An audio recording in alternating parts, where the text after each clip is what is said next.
Huu mradi kulinganisha na tulivyoanza mpaka wakati huu unaonekana kuwa utaleta manufaa kwa wenyeji wa Mtwapa as a whole.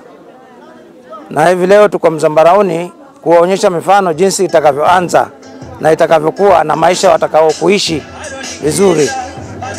Na utaleta manufaa kwa vijana wa sasa na hata wanaokuja. Wanavijiji wamehusishwa na wazee wote wa mitaa wamehusishwa. United Habitats wakiwa wako tayari waje waanze ile miradi ambayo iko urgent straight away. Maoni yangu mimi nataka mradi uendelee, kama watu wako tayari kazi iendelee. Uchaguzi huu tunataka uwe immediately kabla hii wiki ya kwanza ya mwezi wa 5. Uje tuanze tuchaguana alafu tuweze kuexchange mawazo. Sawa sawa. Siku ya leo nimefurahi sana kwa baraza lililofanyika mahali hapa kwa ajili ya mkutano wa kuhamasisha watu kuhusu mradi ambao utatuletea maendeleo kijijini, barabara kama title deed. Hapo tumeishi muda mrefu hatuna haki za kumiliki viwanja vyetu, lakini kufikia sasa tutapata haki zetu za kumiliki viwanja vyetu. Na hata kamati itakayofanya pia tahakikisha kwamba tumechagua watu watakaozidi kutuletea manufaa mahali hapa kwa ajili ya maendeleo yetu ya Mzambarauni. Hata nazidi kuomba Mungu ili huu mradi uendelee, kwa sababu tumeishi miaka mingi bila barabara. Kama hata gari za kuleta chakula mtaani hakuna, chakula kinaikuwa barabarani, watu wanabeba na kichwa. Hata kijiji kikishika moto hatuna njia ya kuleta fire, ambulance haina mahali pa kupitia. Ni shukrani yangu kuu kwamba baada ya mradi ukimalizika tutakuwa na barabara na kijiji kitabadilika na hata pia maisha yetu yatabadilika. Huu mradi utasaidia wanavijiji kwa manufaa mengi sana.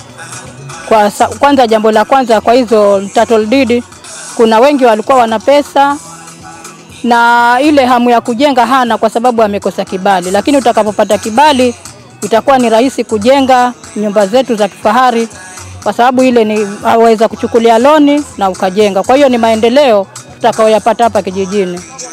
Ni kama vile mimi sasa nasema mradi huu umekuwa Musa, utatutoa katika kukosa matumaini na kutupeleka mahali kwa maendeleo.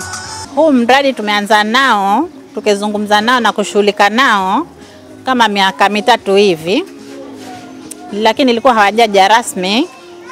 Lakini jana tukawa nao, tukapanga mkutano wa kijiji. Tulipopanga mkutano wa kijiji tukazungumza nao ili leo tukana watu wa county council pamoja na nyinyi watu wa mradi. Tukamaliza mkutano vizuri na watu wameupenda Mzambarauni mradi kupokea vizuri. Tukaelekea majengo, manake mradi ulitunukiwa vijiji viwili peke yake. Sasa hii tuko majengo nako tuzungumze na kijiji, lakini sisi Mzambarauni tumepitisha vizuri sana. Wana vijiji wanahusishwa kwa vile mradi ni wetu, si wa watu wengine, na sisi wenyewe tutakaonufaika ni sisi wenyewe. Utasaidia manake sasa kama kwetu kule hakuna njia, hakuna nini. Hasa njia zitatoka, sisi wenyewe tukiwa wagonjwa wengine nafikiri tayari tutaweza kutoka na kubebwa. Lakini tukiwa na njia ya kubeba gari kuingia, moto kuingia, zima moto pia tuazimiwa moto. Kwa hivyo tutakuwa tumepata manufaa zaidi. Kina mama wajawazito wakiwa atakujifungua pia ambulance itaingia, tutakuwa tumepata manufaa zaidi pia kina mama. Uchaguzi lazima uweko. Sasa utakuwaje na watu, na wale watu ni wengi, si wawili wala watatu. Ukichagua pale mapendekezo wale watu watakaochaguliwa ndio watakaofanya kazi na nyinyi. Maana hatuwezi kufanya kazi kijiji kizima, hatuwezi.